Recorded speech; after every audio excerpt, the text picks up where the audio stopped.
Hello everyone! For today's video, luluto tayo ng munggo na may upo.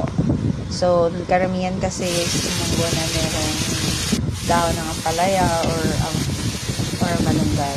So, for this time guys, luluto ako ng ganito kasi kami magluto ng munggo sa probinsya.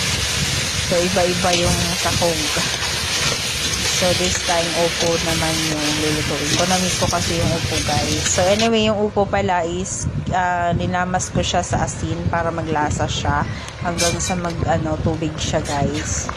And then, yung munggo is na pakulo ko na siya or nalaga ko na siya kagabi.